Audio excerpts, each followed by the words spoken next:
Thank you so much for watching Riff TV. Now, this interview is obviously with video, but I don't interview everybody on Zoom. That's why I put it on my Talkin' Rock with Meltdown podcast. We talk to rock artists from all over the genre. So check out Talkin' Rock with Meltdown wherever you get your podcasts. And now to today's video interview. How are you, Matt? Very good, man. Great to see you. Thanks so much for having me again. Yeah. Last time I was just telling Katie off the mic here that last time we talked, we had to cut it short because some guy named Theodore Nugent was calling. Remember that? Yes, I do remember that. He bumped my time slot, so now I'm going to bump his time slot. That's right. I don't think he's calling today, but anyhow, but it's so funny how this world works, man. I was on my Peloton yesterday doing a metal ride with my girlfriend Kendall. I don't know if you know who she is. Yep. And the Heart From Your Hate came on. So Love it. Always a good sign. I love the fact that it's kind of getting a critical mass with Trivium and Matt Heafy. You can't escape us. It's like everywhere you go. You're like, I'm going to turn on this video game real quick and stay away from Matt. Oh shit, there he is. So I'm happy. I'm happy with it. No, Kendall's one of my friends' wives calls her my other girlfriend. So, but I like doing those metal rides. Have you done anything like that before? Yeah, so it's funny, like right before the world shut down, I was like, I think we should get one of those Peloton things. I think it'd be good for the house. My wife's like, I don't know if we need that. We can always go to the gym. Like, let's just get it. And I got it. And it was funny. Like, I was so ready for that. I had everything on my gaming station, streaming setup, had the Peloton. Yeah, but I was doing those rides for a bit. Whenever I do jujitsu, because I mainly train jujitsu, it's hard to do other cardio as well. It's really tough. But Peloton's pretty awesome. I'm so happy to have us on there because I'm always like, all right, you got a couple bands on here. Where's the Trivium love? So I made sure I tweeted at her when I had a bunch of my friends send me they're like, can you believe you're in Peloton? I'm like, this rules. So I thanked her. And I said, anytime she ever wants to come to a show, tickets on me. Yeah, there you go. Nice. Yeah, and she's not hard to look at either. So that always helps too. So, but you guys have this Deadmen and Dragons tour. You're on tour right now. Where are you exactly right now? Are you in a hotel room or are you in a studio? I'm freaking spoiled right now in this nice Nashville hotel. So I'm in Nashville right now.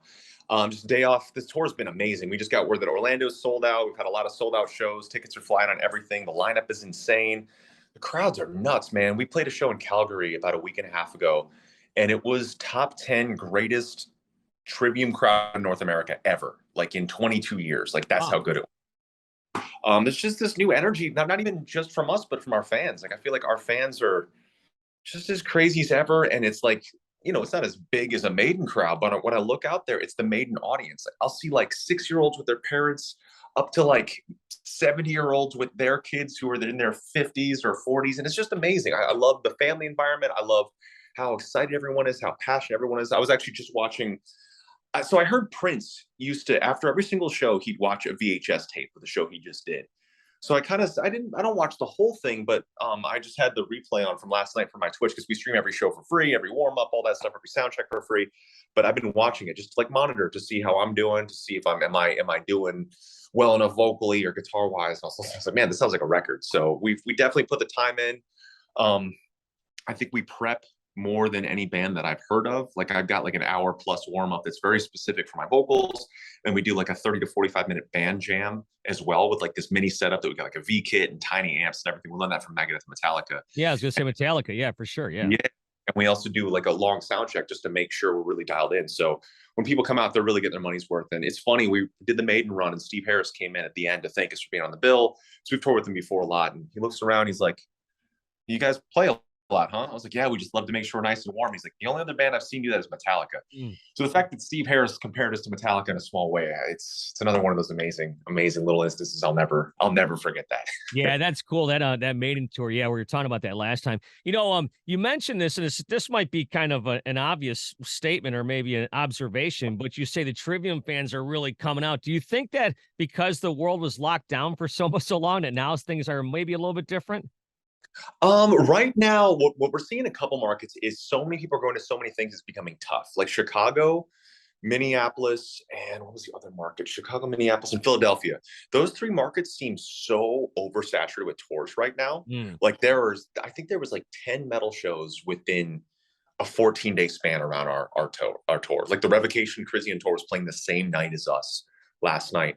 I'm so lucky that we got the Trivium fans coming out, but I've heard definitely like ticket sales are odd for some bands in some of those markets because it's so oversaturated right now because everyone's getting back out. I think we're just, we're lucky because we've never been a band that has been like within a scene, within a movement. We've never necessarily been like a press band or like a band that's talked about other than anyone than our supporters. Mm. So our supporters have truly kept us live. Like we made sure we kept having great music coming out during when the world was shut down and trying to do live shows. So they've been coming out in droves. So we're very lucky. I do feel like there is that bonus now that the gates are open. Everyone's getting out to everything. But not only are all the fans coming to everything, all the bands are also coming out. So it's a heavily trafficked USA right now, which is great to see. But damn, there's a lot of competition out there. Yeah. And by the way, kudos to your management for putting you guys up in Canada, like near the end of summer, beginning of fall. Cause I never understood when these bands are like touring Canada, like in February. It's like you could tour Canada anytime you want. We were so lucky because this time I remember the last time we played Winnipeg, it was -5. Our bus heater broke. And we're playing this crappy club that had no heat.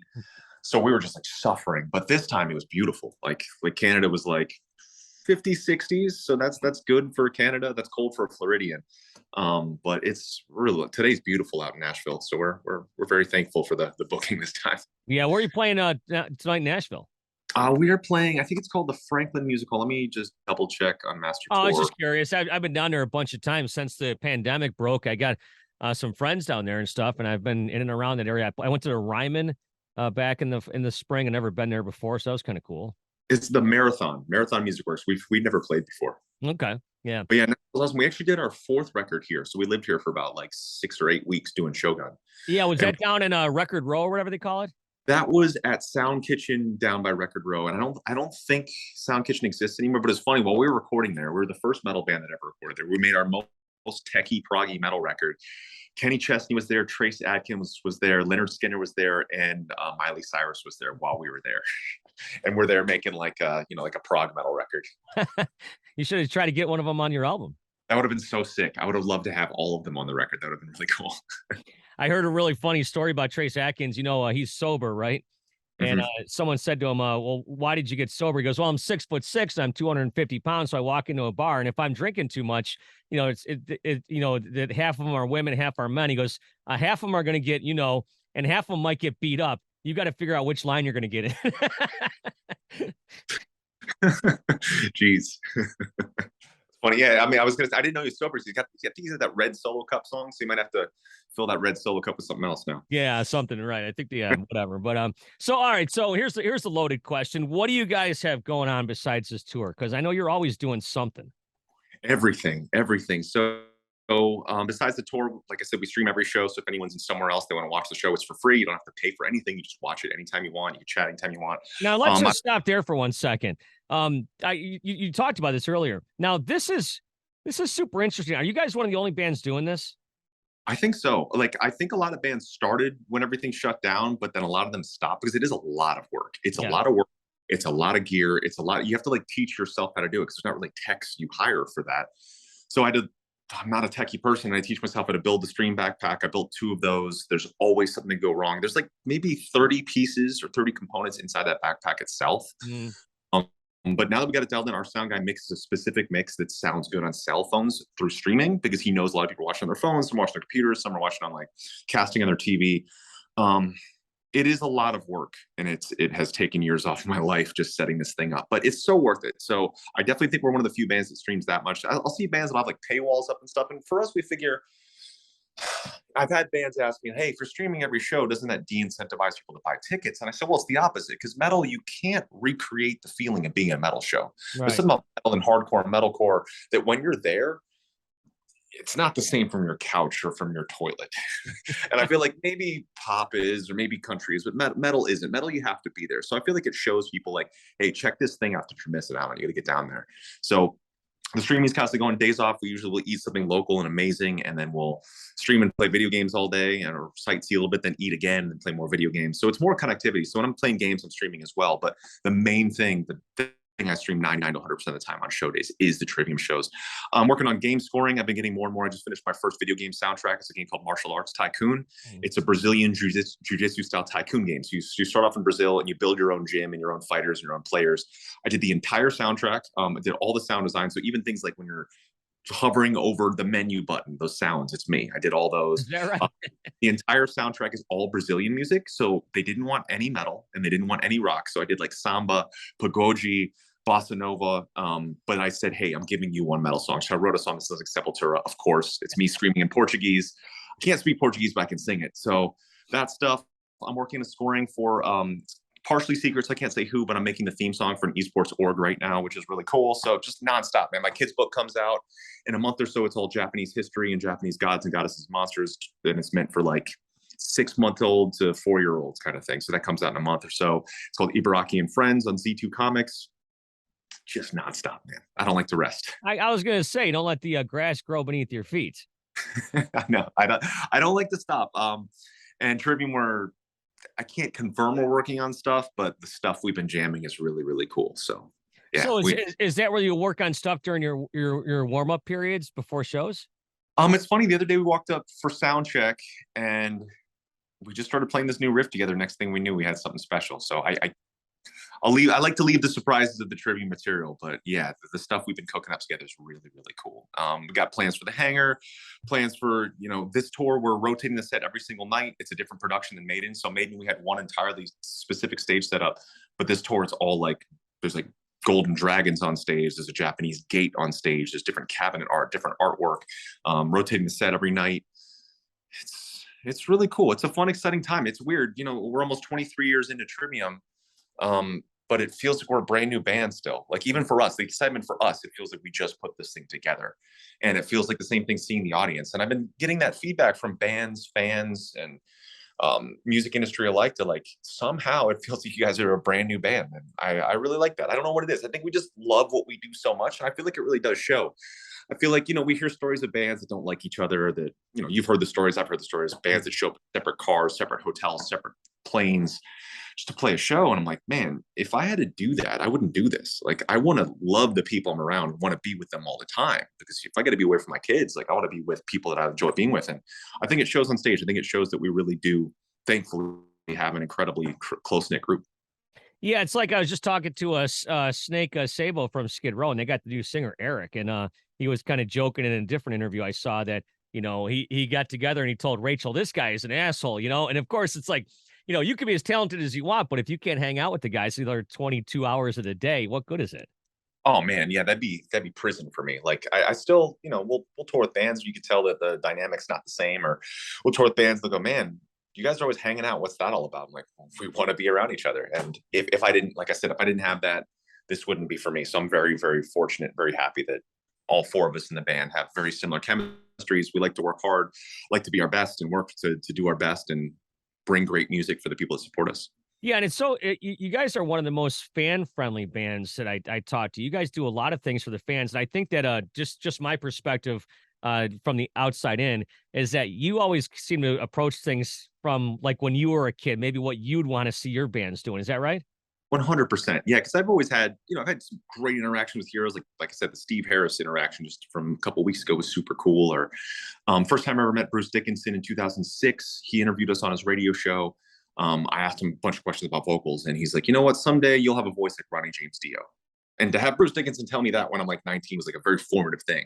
Years later, we played a show with Heaven and Hell with Dio singing. I told Dio that same story, and Dio laughs and smiles and looks down at his glass of wine. He's like, Bruce finally admitted I'm one of his heroes. And just like those moments, that changed my life. But I've also had the moments where I've gone to my favorite bands as a kid, maybe before signed or after we're signed. I was like, hey man, I grew up listening to your music, had all your posters, all your records, grew up worshiping your band. Thank you so much for music. And they get weird about it. Like, then they kind of trail off a little bit. Maybe it's humility, maybe it's shyness, but I never want to give that impression to our fans, whether they're in a band or they're not in a band.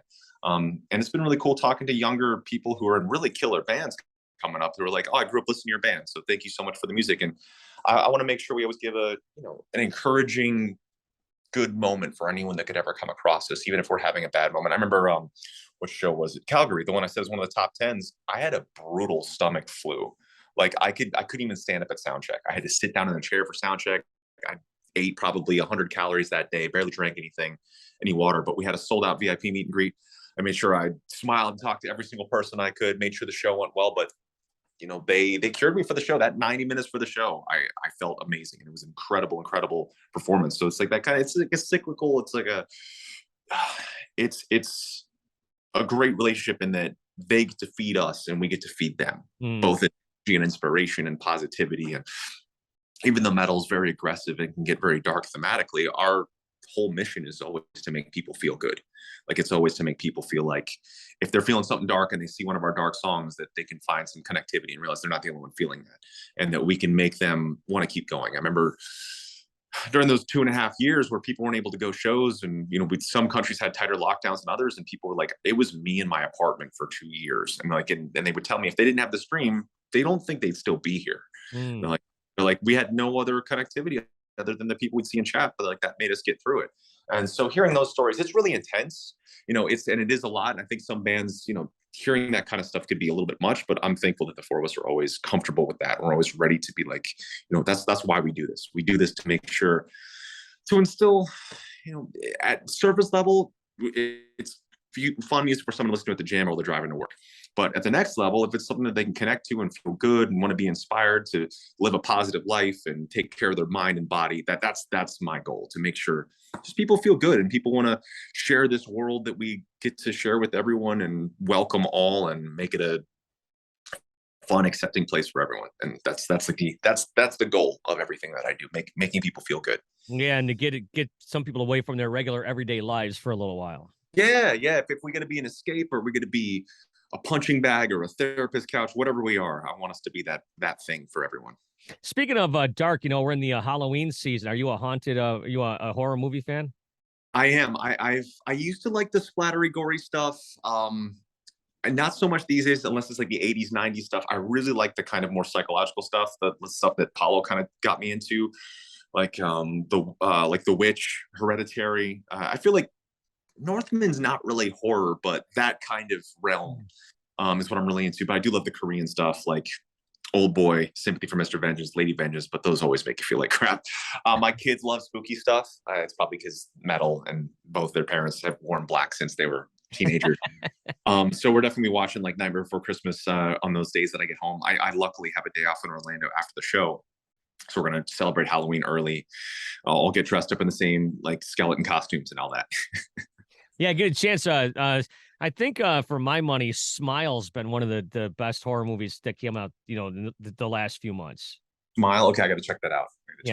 It's psychological, and there might be some gore, but yeah, if you're not into gore, don't go watching Terrifier 2.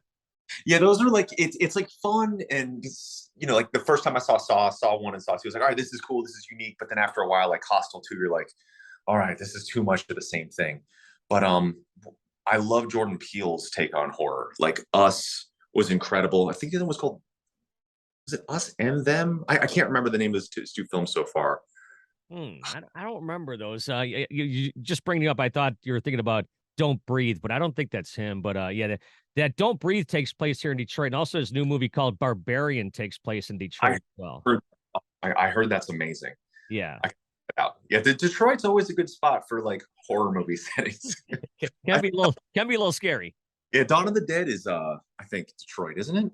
I don't know. That's before I moved. I've only been here 27 years, so I don't know if that's in Detroit or not. It's been a while since I've seen that movie, but yep. So anyways, well, listen, we're going to see here coming up on October 23rd in Detroit with Trivium, of course. And as of right now, you kind of touched on it, but you guys are just working on ideas for new music. That's it. Can't confirm or deny, but whatever we got going on is really good. All right. It's funny. I'll openly broadcast everything in the world I do, but it's cool. For even though I stream all the time and I stream through the last 3 records, we did, no one knew we were doing a record. Like, even though I'd be warming up for going to the record that morning on stream, I like that. Whereas everything else is very open book. I was going to say, do you like that much sharing of your personal life out there online? It is curated. I have had some people go, oh, you basically stream everything, show everything. I'm like, well, not necessarily. Like I give a ton, and I think because I give so much, people don't ask for the extra bits. And it is carefully displaying the things that I choose to display, but it's a great amount, so I think people are quite happy with that. Yeah. Well, Matt, listen, thanks for the time. I have a great show tonight, and we'll see you here in a couple weeks in the Motor City. Hell yeah, my friend. Thank you for all the support you've always shown us, and we can't wait to get down there. It's going to be an amazing show.